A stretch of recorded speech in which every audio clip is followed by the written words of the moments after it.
couple of things came together during this journey with all you guys. And number one is I haven't stopped completely, but from a lifetime of steady drinking, I damn near stopped. So it's not a habit. It's like the opposite of a habit. It's something that I dropped. And it's been amazing the change that has happened. And then I've done the same thing with sugar too. And it's been great. I just like, whoa.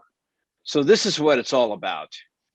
And I'm kind of heading down that same road with coffee now too. I found a good substitute. So I'm working on that one too. So instead of 3 habits, it's 3 things that I'm dropping. And so it's just been absolutely awesome. And so it's been great. I can't say anything more. It's just been fabulous. And if you come from, particularly the drinking part, I come from a family of long, steady drinkers. My parents are that way. My brothers and sisters are that way. And man, I tell you, it's been great.